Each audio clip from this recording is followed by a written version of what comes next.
सिखों के महान गुरु गुरु गोविंद सिंह जी की जयंती है। गुरु गोविंद सिंह जी ने वो खालसा पंथ तैयार किया, खालिस पंथ तैयार किया, बलिदान की वो परंपरा शुरू की जिसका उदाहरण, जिसकी बराबरी पूरी दुनिया के 200 देशों में, और अगर हम हजारों साल के इतिहास के पन्ने पलटते हैं तो उसके बराबर कोई इतिहास नहीं मिलता।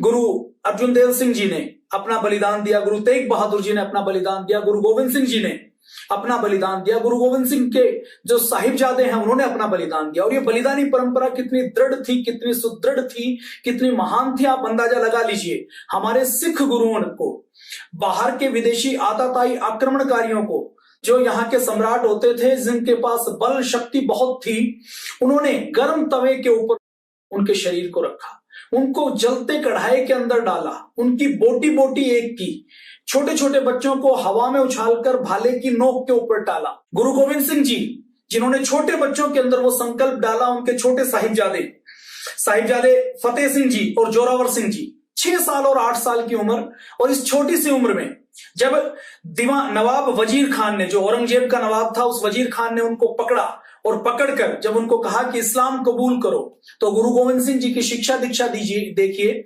हमारे हमारे सिख परंपरा की शिक्षा दीक्षा देखिए कि उन छोटे जो 6 साल और 8 साल की उम्र के बच्चे हैं, जो थोड़ा सा खिलौना दिखाएं तो आज लालच में आ जाते हैं, उन बच्चों के मन में कैसी ब्रेन की प्रोग्रामिंग की कि उन बच्चों को नवाब वजीर खान ने कहा कि या तो धर्म बदल दो, नहीं तो हम तुम्हारी हत्या करेंगे। तो उन्होंने हंसते हंसते दीवार के अंदर चिन जाना मंजूर किया, लेकिन अपना धर्म बदलना, अपना संकल्प बदलना मंजूर नहीं किया। तो ऐसी बलिदानी परंपरा, ऐसी गुरुओं की परंपरा, ऐसे गुरु गोविंद सिंह जी की आज जयंती है, उसको हम पूरे भारत स्वाभिमान परिवार की ओर से नमन करते हैं। गुरु गोविंद सिंह जी का जीवन, हम यदि उनकी बात करें तो उनके जीवन की इतनी बहुआयामी उनका प्रतिभाशाली व्यक्तित्व है।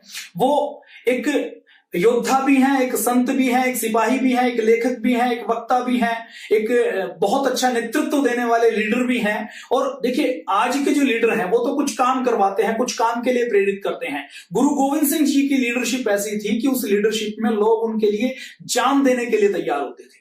जब उनको औरंगजेब के साथ लड़ाई लड़नी थी तो एक बार उन्होंने अपने अनुयायी हैं उनकी सभा बुलाई, और सभा बुलाकर कहा कि जो जान देना चाहता है वो मेरे पास आओ। पास में एक तंबू लगा हुआ था, तलवार उनके हाथ में थी, और उन्होंने कहा कि कौन ऐसा है जो अपना बलिदान देना चाहता है। तो पहला व्यक्ति खड़ा हुआ, उस व्यक्ति को साथ लेकर वो तंबू के अंदर गए, टेंट के अंदर गए, और जब बाहर आए तो वो व्यक्ति बाहर नहीं आया, केवल वो बाहर आया, और गुरु गोविंद सिंह जी बाहर आए तो उनकी तलवार के अंदर से खून टपक रहा था। लोगों ने सोचा कि वो जो व्यक्ति था उसका बलिदान हो गया, गुरु गोविंद सिंह जी ने उसका बलिदान ले लिया। उसने कहा कि अब और कौन आएगा, तो दूसरा व्यक्ति खड़ा हुआ, उसके साथ फिर वो अंदर गए, फिर तलवार से खून टपकता हुआ आया। ऐसे 5 व्यक्ति आए, और उसके बाद गुरु गोविंद सिंह जी उन 5 व्यक्तियों को साथ लेकर आए कि मुझे ऐसे अनुयायी तैयार करने हैं जो अपने प्राणों को हथेली पर रखें और एक आदेश पर देश, धर्म व संस्कृति की मर्यादा के लिए अपना पूरा जीवन कुर्बान कर दे। और उन्होंने उनको अमृत छकाया और उसके बाद खालिस पंथ की स्थापना की। अर्थात ऐसा पंथ, ऐसे अनुयायी, ऐसी सेना जो पूरी तरह से खालिस है, पूरी तरह से शुद्ध है, जिसके मन में, विचार में, वाणी में, व्यवहार में पूरी तरह से शुद्धता ही है। तो गुरु गोविंद सिंह जी ऐसे लीडर थे। गुरु गोविंद सिंह जी से तो जो परंपरा की, हम शहीद आजम भगत सिंह का नाम सुनते हैं, तो शहीद आजम भगत सिंह के अंदर वही उनकी ब्रेन की प्रोग्रामिंग थी, वही उनके अंदर डीएनए था। गुरु गोविंद सिंह की जो हमारे गुरुओं की परंपरा का जो शौर्य था, उनका जो हौसला था, उनकी जो बलिदान की परंपरा थी, वो शहीद भगत सिंह के अंदर थी, जिसके चलते उन्होंने हंसते हंसते फांसी के फंदे को चूमा। आज आप पूरी दुनिया में देख लीजिए, कोई भी सरदार आपको भिखारी नहीं मिलेगा, सिख परंपरा का कोई अनुयायी आपको भिखारी नहीं मिलेगा। सिख परंपरा के किसी अनुयायी की पगड़ी को कोई छेड़े, दाढ़ी को कोई छेड़े, उसके सम्मान को कोई ठेस पहुंचाए, ये वो कभी भी सहन नहीं करते। जहां रहते हैं वहां सम्मान पूर्वक रहते हैं, जहां रहते हैं वहां पर मर्यादा पूर्वक रहते हैं, ईमानदारी से रहते हैं, साहस से रहते हैं। तो ये गुण उस कौम के अंदर कैसे आए?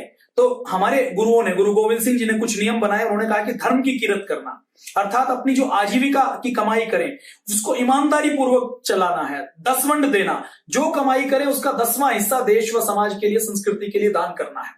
गुरुवाणी कंठ करना, गुरुवाणी को लगातार पढ़ना है। काम करण विच दरिद्र नहीं करना, मतलब काम करते हुए जब कोई पुरुषार्थ करें, जब कोई गोल सेट करें, जब कोई लक्ष्य लें, तो उसके पीछे फिर किसी भी प्रकार का आलस्य और प्रमाद नहीं करना, उसमें किसी प्रकार की कोताही नहीं करना और पूर्ण पुरुषार्थ करना, अखंड प्रचंड पुरुषार्थ करना, मेहनत करना।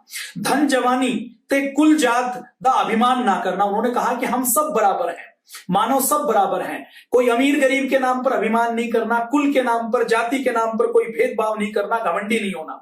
उसके बाद आगे वो मैनेजमेंट का सूत्र देते हैं, वो बताते हैं कि दुश्मन नाल साम दाम दंड भेद आदि उपाय करना और उसके बाद युद्ध करना। तो वो कहते हैं कि यदि किसी से युद्ध हो जाए तो पहले साम दाम दंड भेद सारे मार्ग अपनाएं और उसके बाद ये लगे कि अब कोई रास्ता नहीं बचा है, उसके बाद फिर युद्ध करना। और जब युद्ध करें तो युद्ध को जीतने के लिए करें, उसमें अपनी पूरी ताकत लगा दें। उसके बाद गुरु गोविंद सिंह जी आगे कहते हैं, वो कहते हैं किसी की निंदा चुगली और ईर्ष्या नहीं करना। हमें किसी को देखकर उसकी निंदा चुगली करके ईर्ष्या नहीं करना, बल्कि उससे ज्यादा मेहनत करके उससे ज्यादा सफलता हमें हासिल करनी है। उसके बाद गुरु गोविंद सिंह जी आगे कहते हैं कि परदेसी लोरवान दुखी अपंग मानुख दी यथाशक्ति सेवा करनी। वो कहते हैं कि कोई विदेशी नागरिक है, कोई दुखी व्यक्ति है, कोई विकलांग व्यक्ति है, कोई जरूरतमंद है, तो उसकी सेवा करनी है। सेवा का जो धर्म है वो उन्होंने डीएनए के अंदर डाले। फिर वो आगे कहते हैं कि वचन करके पालना। गुरु गोविंद सिंह जी कहते हैं कि जो एक बार जुबान दे दें, जो एक बार संकल्प कर लें, जो एक बार गोल सेट कर लें, जो एक बार हम कह दें, उसके ऊपर फिर उससे फिरना नहीं है। उसके ऊपर टिके रहने के लिए यदि प्राण भी देने पड़े तो प्राण देने के लिए तैयार रहना। फिर आगे कहते हैं गुरु गोविंद सिंह जी कि हर व्यक्ति को जो सिख परंपरा का है उसको शस्त्र विद्या आते घोड़े दी सवारी का अभ्यास करना। और उसके बाद गुरु गोविंद सिंह जी ने जो अगला मंत्र दिया वो कहा कि जगत झूठ तंबाकू भिख्यादि त्याग करना। वो कहते हैं कि किसी भी प्रकार के नशे का, तंबाकू का सेवन नहीं करना। अब गुरु गोविंद सिंह जी की जो चित्र आप देखते हैं, गुरुद्वारे में जाते हैं तो उनके हाथ के ऊपर बाज बैठा रहता है, तो उस वो बाज क्या कहता है, तो गुरु गोविंद सिंह जी ने अपने साथ किसी और पक्षी को नहीं रखा, चिड़िया को नहीं रखा। वो कहते हैं कि 1.25 लाख ते एक लड़ाऊं, चिड़िया ते मैं बाज तुड़ाऊं, तो गुरु गोविंद सिंह जी नाम कढ़ाऊं। तो वो जो बाज रखते हैं, वो बाज का पहला गुण कौन सा है, ये बाज बहुत संकेत देता है। वो कहता है कि बाज का जो पहला गुण है वो कभी भी गुलाम नहीं रख सकते आप बाज को। उसके बाद दूसरा उन्होंने गुण दिया कि बाज कभी भी किसी का दिया हुआ शिकार नहीं खाता, वो किसी के टुकड़ों पर नहीं पलता, वो मेहनत करता है, पुरुषार्थ करता है, उसके बाद जो उसको प्राप्त होता है वो सेवा में लगाने के बाद वो उसको ग्रहण करता है। और बाज के अंदर भी ये गुण है, वो जो शिकार करता है दूसरे का शिकार तो खाता ही नहीं, खुद जो शिकार करता है उसको थोड़ा सा खाता है और उसके बाद दूसरे पक्षियों के लिए, प्राणियों के लिए वो छोड़ देता है। और 18वीं शताब्दी तक जब हमारे सिख गुरु गोविंद सिंह जी, बंदा बैरागी, बंदा बहादुर, हरि सिंह नलवा का नाम आपने सुना होगा। ये जो हरि सिंह नलवा है, ये हरि सिंह नलवा भी सिख परंपरा के भी एक सेनापति थे। तो जो बाज की तरह सिख भी 18वीं शताब्दी तक गुरु गोविंद सिंह जी ने जो संदेश दिया, वो कभी भी अपना घर नहीं बनाते थे, वो लड़ते रहते थे, वो संघर्ष करते रहते थे। कहीं राज्य भी स्थापित किया तो वो दूसरे व्यक्तियों को दे दिया, उसको बांट दिया। गुरु गोविंद सिंह जी का जन्म आज ही के दिन 1666 में हुआ। 1666 में गुरु गोविंद सिंह जी का जन्म हुआ। उनके पिताजी का नाम पूज्य गुरु तेग बहादुर जी था। और गुरु तेग बहादुर जी को बलिदान के लिए प्रेरित गुरु गोविंद सिंह जी ने कैसे किया, जब औरंगजेब के अत्याचारों से परेशान होकर कश्मीरी पंडित उनके घर में आए, क्योंकि उनके पिताजी एक जाने माने गुरु थे, गुरु तेग बहादुर जी। तो जब वो उनके घर में आए तो उन्होंने कहा, दो अपना दुखड़ा रोया कि हमें जबरदस्ती हमारे ऊपर अत्याचार किए जा रहे हैं, हमारे मंदिरों को तोड़ा जा रहा है, हमारी बहन बेटियों को उठाया जा रहा है, जबरदस्ती हमारी चोटी काटी जा रही है, हमारा जनेऊ उतारा जा रहा है, हमारी गीता को, हमारे वेद को, उपनिषद को जलाया जा रहा है, तो हमारी रक्षा कीजिए, नहीं तो हमारा अस्तित्व खत्म हो जाएगा। गुरु गोविंद सिंह जी ये देखते हैं, कश्मीरी पंडित आते हैं तो पिताजी से फिर सवाल करते हैं। वो कहते हैं कि क्या हो रहा है, तो गुरु तेग बहादुर जी उनको समझाते हैं। उनको समझाने के बाद गुरु तेग बहादुर जी से वो पूछते हैं कि कैसे रुकेगा, तो गुरु तेग बहादुर जी कहते हैं कि कोई महान व्यक्ति, कोई बड़ी शख्सियत, कोई धर्मात्मा व्यक्ति यदि अपना बलिदान दे दे तो ये रुक सकता है, ये अत्याचार के ऊपर रोक लग सकती है, लोगों के अंदर जोश आ सकता है, तो किसी के बलिदान की आवश्यकता है। तो गुरु गोविंद सिंह जी, कोई छोटा बच्चा होता तो अपने पिताजी को अपने प्राणों की परवाह करता। वो खुद कहते हैं कि पिताजी, पूरे भारतवर्ष में इस समय आपसे अधिक धर्मात्मा और कौन है, इसलिए आप बलिदान दीजिए। एक बेटा, 9 साल का बेटा अपने पिताजी को बलिदान देने के लिए भेज रहा है, इतनी अधिक प्रेरणा की पूरी कहानी कहीं देश और दुनिया के किसी ग्रंथ में मिल नहीं सकती। और गुरु गोविंद सिंह जी ने जैसे प्रेरणा की कहानी कही, वैसे ही उनके साहिबजादों के अंदर वो गुण आया जो वो 8 साल के फतेह सिंह जी और जोरावर सिंह जी 6 साल और 8 साल की उम्र में जब वजीर खान उनको पकड़ता है तो वो भी उसी निर्भीकता के साथ कहते हैं कि हम अपना धर्म नहीं बदल सकते, हम अपने सिद्धांत नहीं बदल सकते। तो गुरु तेग बहादुर जी जाते हैं, गुरु तेग बहादुर जी के ऊपर अत्याचार किया जाता है, उनकी हत्या करवा दी जाती है औरंगजेब जी के द्वारा। वो भी अपने संकल्प से डिगते नहीं है, तो नया जोश का संचार होता है। गुरु तेग बहादुर जी को 9 वर्ष की आयु में ही 10वें गुरु के रूप में उनकी नियुक्ति कर दी जाती है, 10वें गुरु की उनको जिम्मेदारी दे दी जाती है। गुरु गोविंद सिंह जी बचपन से ही बहुत मेधावी होते हैं, उनको कई कई भाषाएं आते हैं, उनको संस्कृत आती है, उनको उर्दू आती है, उनको हिंदी आती है, उनको ब्रज आती है, उनको गुरुमुखी आती है, उनको फारसी आती है। और बचपन से ही उनके अंदर गुण थे, वो तलवारबाजी सीखते हैं, वो घुड़सवारी सीखते हैं, वो बचपन से ही ग्रंथों की रचना करते हैं, बचपन से ही वो एक योद्धा के जो गुण हैं, जो लीडरशिप के गुण हैं, वो उनके अंदर हैं। अब गुरु गोविंद सिंह जी 10वें गुरु बनते हैं और 10वें गुरु बनने के बाद वो अपने पूरे अनुयायियों को इकट्ठा करना शुरू करते हैं। उनको पता है कि औरंगजेब के साथ, विदेशी आक्रांताओं के साथ संघर्ष तो होगा ही, और उसके बाद वो और लोगों को प्रेरणा देने के लिए वो लोगों के नाम के आगे उनके अंदर ऐसा बल भरते हैं, ऐसी प्रेरणा देते हैं कि वो कहते हैं कि मेरा जो एक एक अनुयायी है वो अपने नाम के आगे सिंह लगाएगा, सिंह मतलब शेर लगाएगा, और मेरा एक एक अनुयायी शेर की तरह होगा, वो कभी हारेगा नहीं, कभी रुकेगा नहीं, कभी झुकेगा नहीं, कभी डटेगा नहीं, वो आगे बढ़ेगा और शत्रु को खत्म करेगा। तो शेर की तरह वो एक सामान्य जाति को, हिंदू उस समय अत्याचार हो रहे हैं, उनको भयभीत किया जा रहा है, उनको डराया जा रहा है, उनके ऊपर तरह तरह के जबरन उनके टैक्स थोपे जा रहे हैं, तो उस समय वो शेर बनाने का काम गुरु गोविंद सिंह जी करते हैं। लोगों को वो प्रेरणा देने के लिए गुरु ग्रंथ साहिब का संकलन करते हैं, गुरु ग्रंथ साहिब जी को, और उसके बाद जब बैसाखी के दिन 1669 में वो खालसा पंथ की स्थापना करते हैं। चंडी दीवार के नाम से साहित्य की रचना करते हैं, जिसके अंदर जो ये हमने मैनेजमेंट की बातें की वो सारी बातें लिखी हुई हैं, और प्रत्येक सिख के लिए वो 5 ककार अनिवार्य करते हैं। वो कहते हैं कि हर सिख अपने केश रखेगा, कच्छा रखेगा, बड़ा कच्छा लंबा सा, कड़ा रखेगा, कंघा रखेगा और कृपाण रखेगा। वो एक सामान्य हिंदू जाति जो अहिंसा में विश्वास करती है, प्रेम में विश्वास रखती है, क्षमा में विश्वास रखती है, उसको शेर बनाने के लिए उसको योद्धा जाति में परिवर्तन कर देते हैं। और उन्हीं सिख परंपरा से प्रेरणा लेकर गुरु गोविंद सिंह जी के बाद पंजाब के महान पराक्रमी राजा महाराजा रणजीत सिंह हुए हैं, जिनसे अंग्रेजों ने कभी भी, अंग्रेज जिनसे उलझे नहीं है, जिन्होंने अपना साम्राज्य का विस्तार बहुत दूर तक रहा है। बंदा बैरागी जिन्होंने सबको संकलित किया और एक बड़ी सेना बनाकर जिन्होंने लगातार औरंगजेब के साथ, मुगलों के साथ जिन्होंने संघर्ष किया, तो ये 5 कके उन्होंने अनिवार्य किए और लगातार लड़ाई जारी की। गुरु गोविंद सिंह जी ने 14 से अधिक युद्ध लड़े और हर युद्ध में उन्होंने विजय हासिल की। बैसाखी के दिन उन्होंने खालसा पंथ की स्थापना की, लोगों से बलिदान मांगा, 5 लोग आगे आए, उन्होंने पंच प्यारों की उनको उपाधि दी, और उनके साथ साथ उन्होंने लगातार संघर्ष का संकल्प लिया। जब नवाब ने औरंगजेब के इशारे के ऊपर दोनों साहिबजादों को जिंदा दीवार में चिनवाया, तो गुरु गोविंद सिंह जी ने औरंगजेब को जफरनामा लिखा। गुरु गोविंद सिंह जी ने औरंगजेब को चिट्ठी लिखी, तो उसमें यह लिखा कि औरंगजेब तेरा साम्राज्य खत्म होने वाला है। और आप ये देखिए कि एक साधु के, एक सन्यासी के, एक योगी योद्धा, एक संत सिपाही, एक सैनिक सूरमा के शब्दों में कितनी ताकत होती है। गुरु गोविंद सिंह जी के इस श्राप का असर देखिए, 4 से 5 साल के अंदर औरंगजेब की तबीयत खराब होती है। औरंगजेब की तबीयत खराब होकर औरंगजेब मृत्युशैया पर होता है, तो वो माफीनामा लिखता है। एक सम्राट जिसकी सल्तनत बहुत बड़ी है वो माफीनामा लिखता है, और एक साधारण सन्यासी, एक सैनिक, हमारे गुरु गोविंद सिंह जी, जिनके पास कोई साम्राज्य नहीं है लेकिन उनकी आध्यात्मिक शक्तियां देखिए कि वो जीत का जफरनामा लिख रहे हैं। तो सिखों की इस बलिदानी परंपरा को हम नमन करते हैं, उनको हम आज उनको स्मरण करते हैं आज उनकी जयंती पर, और संकल्प लेते हैं कि भारत की, हमारी रगों के अंदर महाराणा प्रताप, राणा सांगा का खून दौड़ रहा है। हम उनके संकल्प को पूरा करेंगे, हम अपने भारत की रक्षा के लिए अपना सर्वस्व आहूत करेंगे। और आज गुरु गोविंद सिंह जी को हम पूरे भारत स्वाभिमान परिवार की ओर से, पतंजलि योगपीठ परिवार की ओर से, समस्त राष्ट्र की ओर से हम उनको नमन करते हैं, वंदन करते हैं। जय हिंद, भारत माता की जय।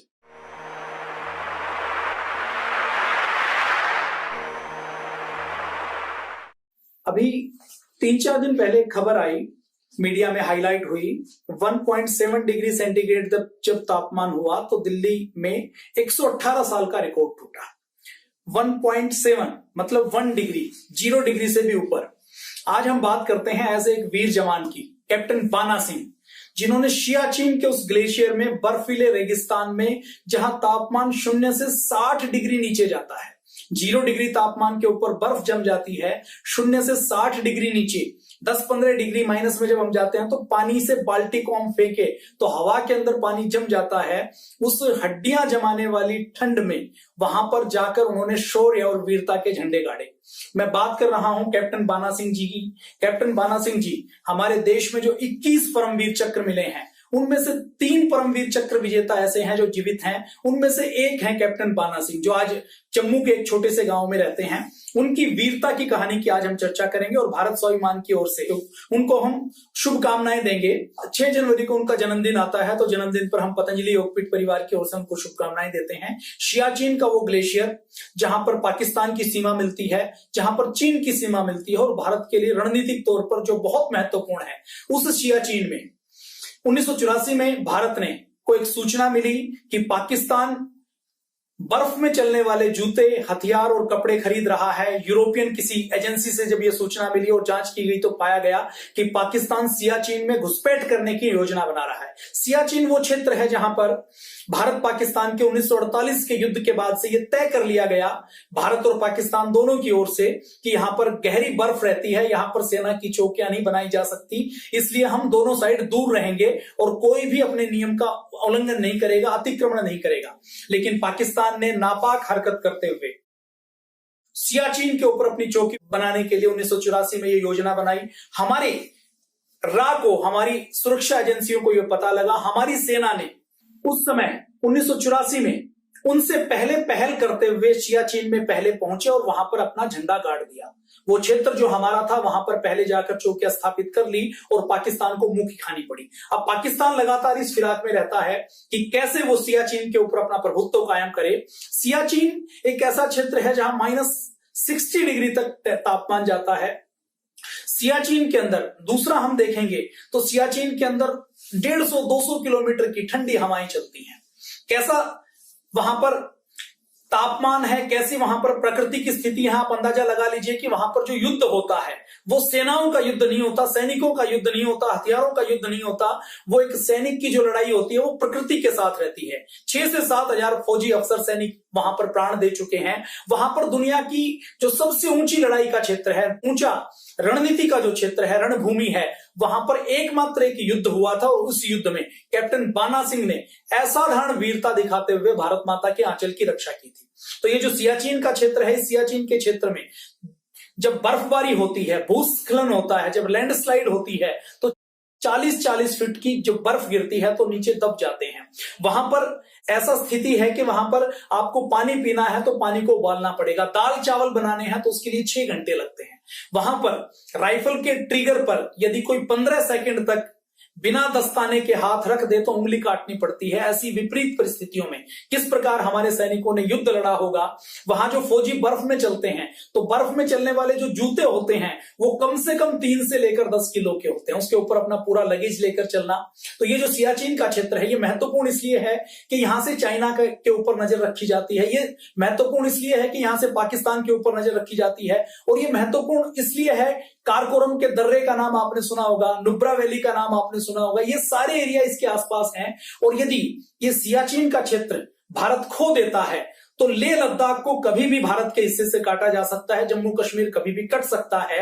तो 1984, 85, 86 में पाकिस्तान ने योजना बनाई कि सियाचिन के ऊपर कब्जा करें, और 1999 का जो कारगिल का युद्ध हुआ उसमें जनरल परवेज मुशर्रफ उसके पीछे थे। सियाचिन वाले इस कांड में भी परवेज मुशर्रफ उसके पीछे थे। तो कारगिल का जो उन्होंने रणनीति बनाई कि हम पहाड़ियों की चोटी के ऊपर बैठेंगे और वहां पर भारतीय सेना को खदेड़ेंगे, जब लेह लद्दाख को वहां से काट देंगे, उस योजना के पीछे भी परवेज मुशर्रफ का हाथ था। और ये जो सियाचिन पे जो घुसपैठ की थी इसके पीछे भी परवेज मुशर्रफ का हाथ था। तो 1986 में हमारी सेना को पता लगा कि पाकिस्तान ने हमारे सियाचिन में घुसपैठ करते हुए एक विशेष पॉइंट के ऊपर जो लगभग 150 फीट ऊंची पहाड़ी के ऊपर स्थित है और जहां से पाकिस्तान की स्थिति बहुत मजबूत हो जाती है, वहां पर आकर उन्होंने बंकर बना लिए हैं। 1987 में जब ये पता लगा कि बंकर के अंदर उन्होंने अपना राशन जमा करवा लिया है और जो पाकिस्तान की स्पेशल फोर्सेज है उसकी ड्यूटी वहां पर लगाई हुई है और वो स्थान उनकी ऐसी है कि ये पहाड़ी है, पहाड़ी के सामने सपाट मैदान है, तो उनकी पोजीशन यहां पर है, पहाड़ी के ऊपर है। तो वहां पर उन्होंने चौकी बनाई, उस चौकी का नाम उन्होंने रखा कायदे आजम, जिन्ना के नाम पर उन्होंने चौकी का नाम रखा। जब भारतीय सेना को यह पता लगा कि पाकिस्तान ने घुसपैठ करते हुए सियाचिन में भारतीय क्षेत्र में जाकर चौकी बना ली है, तो पाकिस्तान के अपने भारत के अधिकारियों ने रणनीति बनाई।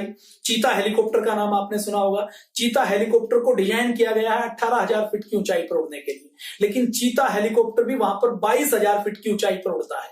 उसके अंदर 4, 5, 6 व्यक्ति बैठ सकते हैं, लेकिन एक बार में एक सैनिक को लेकर जाता है। तो 65 दिन वहां पर चीता हेलीकॉप्टर से केवल इस काम के लिए लगे कि वहां जो पाकिस्तानी चौकी के ऊपर घुसपैठ करनी है, वहां तक सैनिकों को बेस कैंप तक पहुंचाया जाए। तो वहां पर हमारे एक लेफ्टिनेंट हुए हैं राजीव पांडे जी। उन राजीव पांडे जी को विशेष रूप से दायित्व दिया गया कि आप ये लड़ाई लड़े। बहुत डायनामिक लीडर थे। उन्होंने अपनी एक टुकड़ी को लिया और टुकड़ी को साथ लेकर उन्होंने उस कायदे आजम की चौकी को हथियाने के लिए उन्होंने आगे बढ़ना शुरू किया। और कितना मुश्किल मिशन था, आप अंदाजा लगा लीजिए। 16 घंटे में वो 250 मीटर चल पाए दुश्मन की गोलियों से बचाते हुए, क्योंकि दुश्मन ऊपर है पहाड़ी के ऊपर और नीचे मैदान को क्रॉस करते हुए जाना है, भूस्खलन का खतरा है, बर्फ के ऊपर चलना है। तो राजीव पांडे जी अपनी टीम के साथ जब आगे बढ़े, आगे जैसे ही वो चौकी के नीचे पहुंचे तो वहां की गोलीबारी की जद में आए, तो वहां पर उन्होंने गोलीबारी शुरू कर दी। राजीव पांडे जी, लेफ्टिनेंट राजीव पांडे जी और उनके साथ बहुत से हमारे सैनिक मारे गए। उन्होंने कुछ रस्सियां निशाने के लिए छोड़ी। 3-4 सैनिक जब वापस आए तो उन्होंने बताया कि इस चौकी को फतेह करना मुश्किल है, नामुमकिन है, इसको नहीं किया जा सकता। तो उसके बाद कैप्टन बाना सिंह, जिनका जन्म एक छोटे से गांव में हुआ, उनको और उनकी यूनिट को यह दायित्व दिया गया। उनकी यूनिट ने 12 सैनिकों के साथ योजना बनाकर आगे बढ़ना शुरू किया।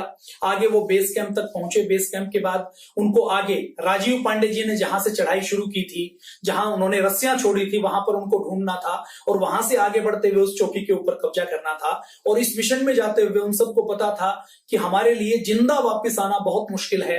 वो जब आगे बढ़े, चौकियों के ऊपर पहुंचे, तो मैंने जैसा बताया कि चीता हेलीकॉप्टर जो उड़ता है वो 18,000 फीट के लिए डिजाइन किया गया है कि 18,000 फीट से ऊपर नहीं उड़ सकता, लेकिन दुश्मन की गोलियों से बचना है तो 22,000 फीट के ऊपर उसको उड़ना पड़ता है। और वो जब बेस में कैंप के ऊपर अपने राशन को या अपने सैनिकों को उतारता है या छोड़ता है तो केवल 30 सेकंड के लिए रुकता है, क्योंकि उस 30 सेकंड के लिए इसलिए रुकता है कि 30 सेकंड में दुश्मन को उनकी पोजीशन का पता लग जाता है। इससे यदि वो ज्यादा टाइम रुकेगा तो वो उसको गोलीबारी करके उसका निशाना बना सकते हैं। तो कैप्टन बाना सिंह और उनकी यूनिट आगे बढ़ी। आगे बढ़कर उन्होंने रस्सियां ढूंढने की कोशिश की। जो लेफ्टिनेंट राजीव पांडे जी और उनकी टीम ने देखा था, उनकी लाशें उनको रास्ते में मिली, तो वो रस्सियां उनको 12 घंटे तक मिली नहीं। 12 घंटे बाद मुश्किल से उनको रस्सियां मिली, क्योंकि आज हमने बर्फ में कुछ सामान छोड़ा है तो वो सामान बर्फबारी के नीचे दब जाता है। उस समय -40-50 डिग्री का टेम्परेचर वहां पर रहा। वो लगातार चढ़ाई करते रहे। चढ़ाई करते हुए वो रात को चढ़ाई करते थे। दुश्मन ने देख लिया कि उनको ये यूनिट आ रही है, ये टीम आ रही है और चौकी के ऊपर कब्जा करना चाहता है, तो वो रस्सियों के सहारे लटके हुए थे। 150-200 फीट की लंबी बर्फ की दीवार है, उसके ऊपर वो रस्सियों के सहारे से चढ़ रहे हैं। ऊपर से गोलीबारी शुरू हुई तो जो तोप के गोलों के जो निशान बने हुए थे हमारी भारतीय सेना के उस दीवार के ऊपर, उनके बीच में छुपकर उन्होंने जान बचाई। और उसके बाद जब रात हुई तो रात के 4 बजे फिर उन्होंने चढ़ाई शुरू की। 2 टीम बनाई, दोनों ओर से चढ़ाई शुरू की। कैप्टन बाना सिंह दुश्मन के बंकर के पास पहुंचे। बंकर में जब उन्होंने देखा कि यहां से गोलीबारी हो रही है तो बंकर के अंदर उन्होंने हैंड ग्रेनेड फेंका, दरवाजा बंद किया, पाकिस्तानी सैनिकों को मारा। कुछ और सैनिक जो भाग रहे थे उनके साथ संगीनों की और हाथों की लड़ाई की। 2-3 पाकिस्तानी सैनिक तो डर के मारे, ये हमला इतना अप्रत्याशित था कि डर के मारे उन्होंने ऊंचाई से कूदकर अपनी जान दे दी। ये जो सैन्य की कार्रवाई हुई, इस कार्रवाई में उनको चौकी तक पहुंचने में, मिशन को अंजाम देने में 3 दिन का समय लगा। 3 दिन के समय के लगने के बाद 3 दिन तक वो भूखे और प्यासे रहे। बर्फ से उन्होंने अपनी प्यास बुझाई। उसके बाद जब पाकिस्तानी बंकर में, जब उन्होंने बंकर के ऊपर कब्जा कर लिया, तो पाकिस्तानी बंकर में पाकिस्तानी स्टोव के ऊपर पाकिस्तानी चावल पकाकर उन्होंने खाए, अपनी भूख शांत की। भारतीय सेना को यह खबर मिली। ये जो अदम्य साहस की जो एकमात्र लड़ाई है, 21,000 फीट के ऊपर पूरी दुनिया में आज तक कभी कोई लड़ाई नहीं हुई। युद्ध का कोई दूसरा मोर्चा नहीं है, ये अपना सियाचिन का ऐसा मोर्चा है। और कैप्टन बाना सिंह, हम सब के लिए बहुत सौभाग्य की बात है कि वो आज हम सब के बीच में जीवित हैं। उस चौकी का नाम, कैप्टन बाना सिंह को सम्मान देने के लिए उस चौकी का नाम बाना चौकी रख दिया गया। और मैं अपना बड़ा सौभाग्य मानता हूं कि ऐसे महापुरुष जो आज जीवित हैं, जिन्होंने भारत माता के आंचल की रक्षा की है, जो भारत के लिए जिंदा शहीद की तरह हैं, जिंदा बलिदानी की तरह हैं, जिन्होंने अपनी जान हथेली पर रखकर भारत माता के आंचल की रक्षा की, दुश्मन को खदेड़ कर बाहर निकाला, ऐसे महापुरुष जीवित हैं। हमें जीवन में इनका दर्शन करना चाहिए। और यदि हम तीर्थ की बात करें, देवताओं की बात करें, तो बहुत से देवता हो सकते हैं, बहुत से तीर्थ हो सकते हैं, लेकिन अपने देश धर्म संस्कृति के लिए अपने प्राणों की परवाह ना करके देश धर्म और संस्कृति के लिए अपने जान की बाजी लगाना, ये मुझे लगता है कि सच्चा देवत्व है, सच्चा तीर्थ है। तो ऐसे तीर्थ को, ऐसे सच्चे देवता को प्रार्थना करते हैं कि उनकी हजारों साल की उम्र हो, वो आज भी स्थान स्थान पर विद्यालयों में जाकर लोगों को आर्मी ज्वाइन करने के लिए प्रेरणा देते हैं। अब एक विडंबना देखिए, जो परमवीर चक्र जिनको दिया जाता है, उनकी यूनिट में काफी लोगों को वीर चक्र, महावीर चक्र मिला। परमवीर चक्र तो जो असाधारण बहादुरी दिखाते हैं उनको मिलता है। भारत के ऊपर 4 युद्ध थोपे गए हैं, 1948 का युद्ध, 1962 का युद्ध, 65 का युद्ध। ये बड़ी लड़ाई नहीं थी, पूरा युद्ध नहीं था, लेकिन ये युद्ध की शुरुआत थी। तो इसमें जब राज्य सरकार की ओर से, जो जिस देश का नागरिक होता है उसको राज्य सरकार पेंशन देती है, उसको धन देती है। जम्मू कश्मीर स्टेट के नाना सिंह के लिए उन्होंने जो पेंशन दी वो 66 रुपया महीना दी। इस बार जब आप रजाई में बैठे, तो रजाई में बैठते हुए आप चिंतन जरूर करें कि रजाई में जब आप बैठते हैं तो आपके बंद घर का तापमान कम से कम 12 से 15, 16, 17 डिग्री रहता है।